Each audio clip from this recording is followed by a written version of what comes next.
Good morning. We are the middle of the week and exciting days. What a place we're living in America today.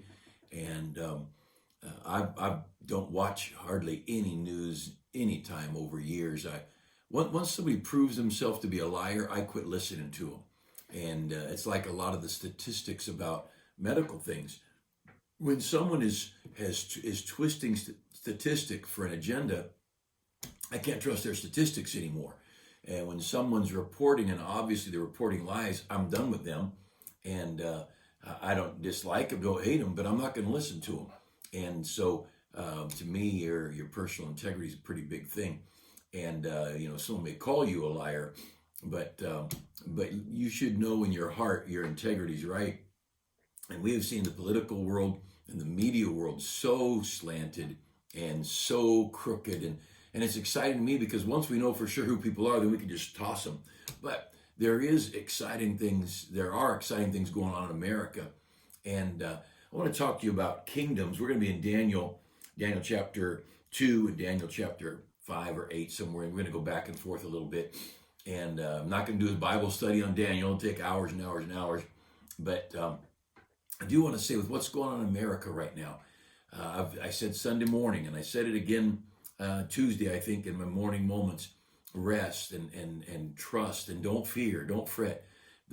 God hath not given us the spirit of fear, but of power and of love and of a sound mind.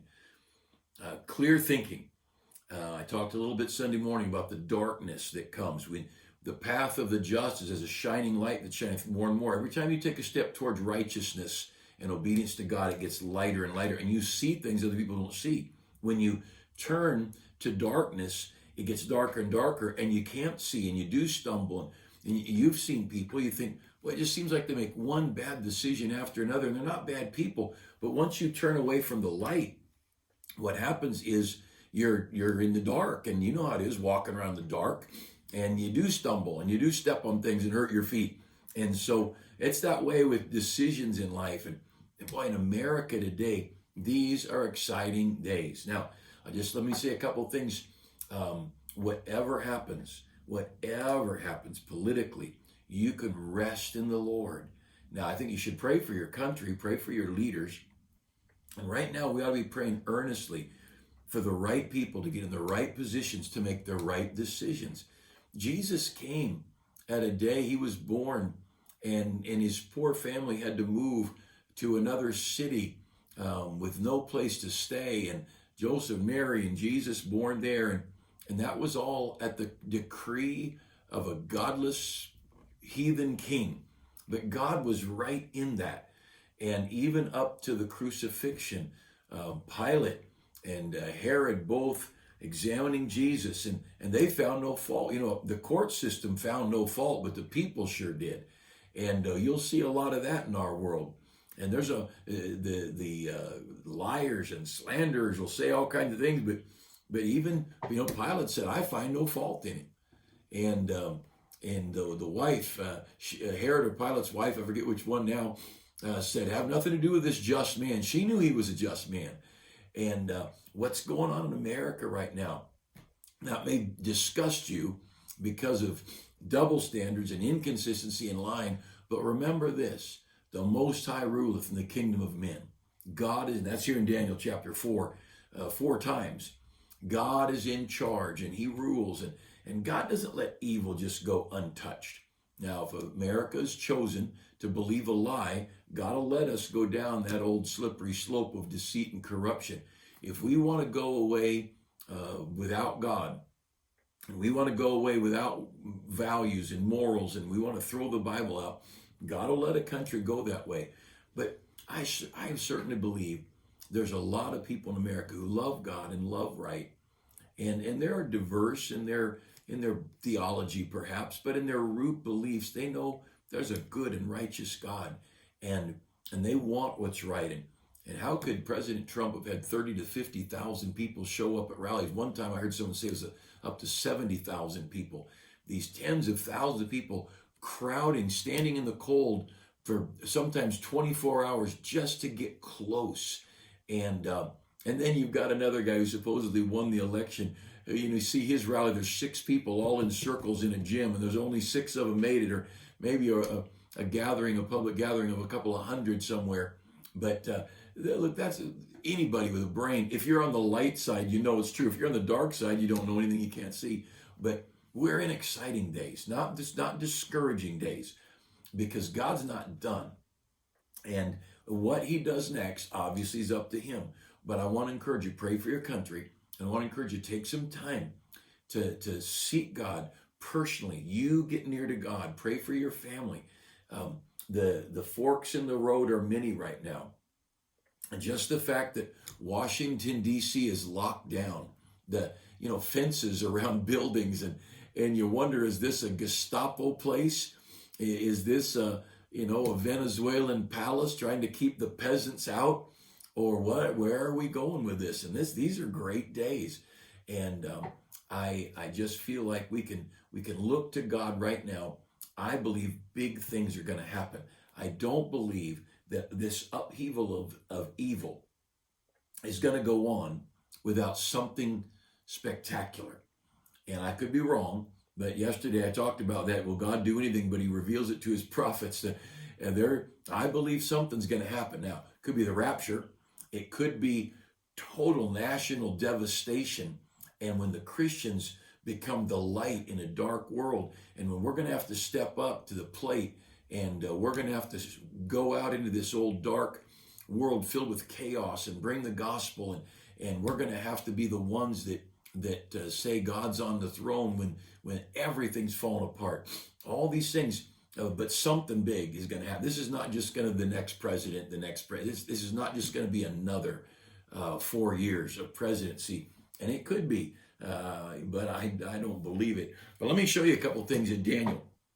First of all, there is, in Daniel chapter 2, the king has this vision of this big giant. And if you want to Google Daniel's vision of the giant or the statue, you can see it. And it's not brilliant theology on my part. This is history, and it's pretty clear. Most people theologically agree with these things. But if you look at Daniel chapter 2 and verse 31, thou, O king, sawest, and behold, a great image whose brightness was excellent, and stood before thee, and the form was terrible. So there's this giant statue. His head was of gold, his breast and his arms of silver, his belly and his thighs of brass. And verse 33, his legs of iron, his feet part of iron, part of clay. Till thou sawest, till a stone was cut without hands, which smote the image upon his feet that were of iron and clay, and brake them to pieces. Now, I'm not going to go through all that, but each of those is a kingdom, a world kingdom. And in those days, the world was what we would call Asia, Europe, kind of an area. And so Babylon ruled all the known world. That was Nebuchadnezzar, because he says later, thou, O king, art the head of gold. So Babylon was that Babylonian empire. And then there's the Medo-Persian Empire, and then there's the Roman Empire and the Grecian Empire. And so each part of the body is a different kingdom. And those they're worth studying. In fact, if you look later, I'll show you chapter 2 later. There's 3 or 4 different visions that Daniel had, and one is of animals and one different things. And I'll just go ahead and show them in a minute. But Daniel is prophesying of the kingdoms that will rule the world up till the time of Christ.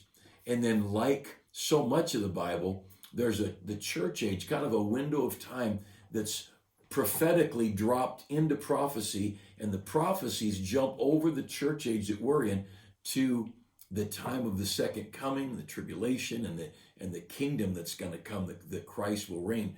But what I want you to notice here in verse 34, you've got all these world empires, terrorist type leaders, and men that were godless, men that didn't fear God. Nebuchadnezzar learned to fear God, Darius a little bit, but these kingdoms were evil kingdoms for the most part. And yet the stone in verse 34, thou sawest till that a stone was cut without hands, which smote the image upon his feet that were of iron and clay, and brake them to pieces.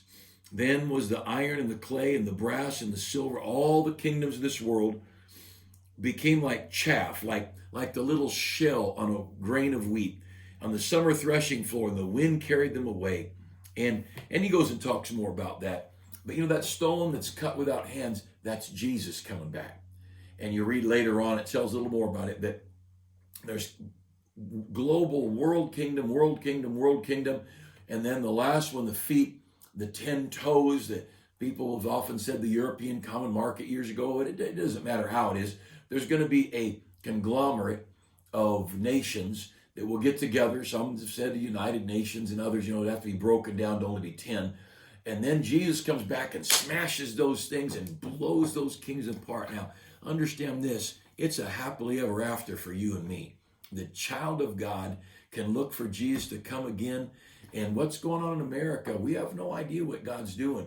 But God could flip this whole thing politically around and raise up a government of decency and right, bring a time of revival, a great time of revival. And if God gives us the window, then the churches have got to get evangelistic, and we've got to go out to the world and preach the gospel and preach salvation by grace and preach holiness and righteous living. And if God flips our kingdom, our country to right and crushes the darkness that has been raising its ugly head up. And I think the reason, I've said it often lately, the reason for evil being so blatant and so bold and brazen is because God is doing some exciting things. The devil is throwing everything he's got at good, trying to crush it. And just think, it's like we're in prisons right now. Prison is total control. When you have someone telling you where you can go and where you can't go and what you have to wear, and can you open your business and can't you open your business, and can you put your kids in school and can you go to church, that's prison, folks. We are in a slowly constricting prison, and now it's evil and good, and I know good wins. That's what happened with that stone cut without hands. But look over, I'll show you another one, just to put it a little bit more in context. If you have the book of Daniel there before you, if you go over to Daniel chapter 7, and just to look at Daniel chapter 7, verse 3, and 4 great beasts came up out of the sea. Now, if you put each of these visions together and put them side by side, all by yourself, you could figure out which kingdom's which and all. It's easy enough to Google it, and it's on it. They'll have a big picture of a statue, and they'll have the kingdoms written on it. But in verse 5, there's a beast like a bear. And in verse 6, another beast like a leopard. And in verse 7, in my night visions, a 4th beast, dreadful and terrible. And he stamped the other ones to pieces. And but then, so you got all these evil beasts. Now, each of those are a form of a government.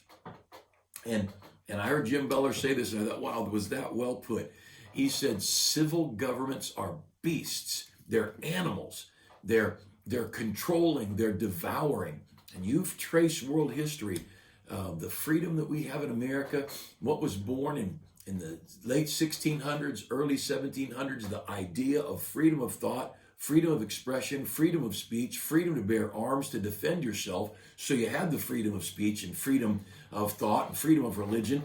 Those freedoms being born 1600s, early 1700s, and finally put in a document, starting with the Declaration and then to the Constitution, the Bill of Rights, and those things. And it was a fight. Of course, we had our own civil war over much of that. And are we going to be free people or not? Are we going to believe that all men are created equal? And the battle between light and darkness, just because it got on the document, didn't mean it was in the hearts of men. And so the battle for liberty began, and all that God has done in America. But don't think that evil is not trying to push that thing back where it was, because all these world empires have been devouring beasts. And what we have raised up in America, in Washington, D.C., and especially among liberals, we've got a devouring beast that's fearful of losing its ability to reach out and feast on the people. How these guys make $170,000 a year, and after 10 years, they're multimillionaires. You don't think they're devouring something? They're animals. And these are the beasts. God pictures world powers as animals, as devouring. They're not sparrows and lizards eating bugs. These are devouring beasts. But with all this evil and all the devouring beasts, look at verse 9. I beheld till the thrones, each of these thrones, were cast down, and the Ancient of Days did sit, whose garment was white as snow, and his hair, the hair of his head like pure wool, and his throne was like the fiery flame, and his wheels as burning fire, and on, and the beasts were slain and consumed. All these world empires are going to go till Jesus comes. Now, the first image, that statue of a man, the stone cut without hands, crushed and blew those kingdoms away. And here you've got these devouring beasts, the kingdoms of the world, pictured, symbolized by animals. And along comes the Ancient of Days. That's Jesus. Comes along, could be God the Father, but it doesn't matter. And he sits on a throne of righteousness, and he rules. And understand, we're safe. Go down at verse 13. And I saw in the night visions. I'm in chapter 7, verse 13. And behold, one like the Son of Man, Jesus, coming in the clouds of heaven, and came to the Ancient of Days, and they brought him near before him. And there was, verse 14, given him dominion and glory and a kingdom, that all people, nations, and languages should serve him. And his dominion is an everlasting dominion which shall not pass away, and on and on. And that, another example, the Lord's going to set up an eternal kingdom. Everything's all right for the people of God. Don't fret, don't fret. Kick back, relax, enjoy your family. If you have a job, thank God for it. If you got a little ice cream in the freezer, savor every bite. If you've got some hot sauce to burn your mouth, take that and enjoy it, whatever you like. But look over to chapter 7, verse 22. He says again, he's talking more about these kingdoms. And I'm sorry, verse 18. Verse 17 and 18. These great beasts, which are four kings that shall rise out of the earth. Those beasts we're reading about earlier in verses 5 to 7. He says now in verse 17, there are four kings that will rise out of the earth. But look at verse 18. This is what's exciting. But the saints of the Most High, that's you, the saints of the Most High shall take the kingdom and possess the kingdom forever, even forever and ever. And I have written in the margin of my Bible right next to it, the believers win. We win. The anti-God crowd loses. The anti-church crowd loses. The anti-freedom crowd loses. The terrorists lose. The people who don't want Bibles and churches and religion, they all lose. And the people of God, they win. The Muslim terrorists all lose. The crowd that believes it, they don't believe Jesus saves, they all lose. They all lose. They all lose. They all lose. And I like what President Trump said, we're going to win, and we're going to keep winning and winning and winning. We're going to get tired of winning. I think of Joe Biden, we're going to lose and lose and lose, and we're going to get tired of losing. But I don't think that's going to happen. I think there's something more on deck here. But right here you see in Daniel 7, verse 18, the saints of the Most High. Isn't that exciting? Look at verse 22. Until the Ancient of Days come, and judgment was given. Look at this now. In verse 22, judgment was given to the saints of the Most High. We're the ones going to judge the earth. Jesus talked about, or in the New Testament talks about, the saints the believers are going to judge the angels. I think that's the fallen angels who've tried to work with Satan to corrupt the world. We're going to get to be a part of judging them. The saints, though, there in verse 22, judgment was given to the saints of the Most High. Go down to verse 27. And the kingdom and dominion and greatness of the kingdom under the whole heaven shall be given to the people of the saints of the Most High, whose kingdom is an everlasting kingdom. And again, you can put in the margin of your Bible, we win, we win, we win, we win. And you can go over, there's another vision of the kingdoms of this world. But here's the point. Relax, rest in the Lord. I think we ought to labor to do right. I think we ought to labor to love and to deny this old carnal flesh that wants to be bitter and ugly and hateful and greedy and covetous and selfish. We need to keep our flesh subdued. But as a child of God, we win. And I believe in America, we're going to see some exciting days where right is going to be lifted up. Now, it might be lifted up because evil brings such despair that anybody who talks about Christ is looked to, and it'll be much easier to win multitudes to Christ. See, during the tribulation, the 144,000, they're going to be preaching. There's going to be millions of people saved during the tribulation. Why? Because things are going to be so bad. And if it gets that way in America, and it could, you know what's going to happen? You're going to be the most valuable resource in the nation. Your Bible and what you know about salvation will become powerful.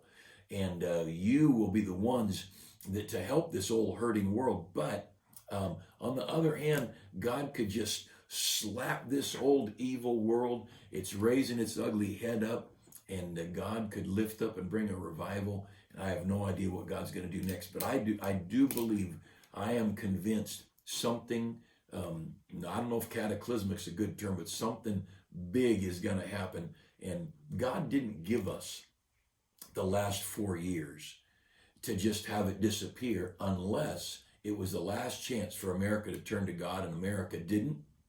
And God said, all right, I gave you a guy who loves Israel, who's willing to lift up the church and lift up the Bible and honor the name of Jesus and honor hard work, and he was bringing you some prosperity. And if you're not willing to stand up with that, then go ahead, I'll let you crumble. But in that case, we have the answer. But I personally think we're going to see some great things. It's going to be exciting one way or another, but I'm thinking good exciting. And either way, the Lord is good. Trust him, walk with him. And the main thing, we win, relax, trust in the Lord, don't panic. Certainly don't let COVID scare you. My goodness, folks, don't let COVID scare you. You're going to get sick and get better, or you're going to get sick and go to heaven. And either one of those is okay, or you're not going to get it. Those are three good options. Losing your business, losing your churches, losing your schools, those are bad options. And that's all what the government's done. A bunch of wicked government leaders have done that. Oh, don't worry about a disease. God's going to win this thing, and we are in good shape. Enjoy your family, enjoy your kids and your grandkids. Enjoy the blessings of heaven. We are a blessed people. I hope you have a great day. Hope we get to see you tonight in church and be a part of the Wednesday Bible study. If you can't be there, watch online and join us. Thanks again for getting together these mornings.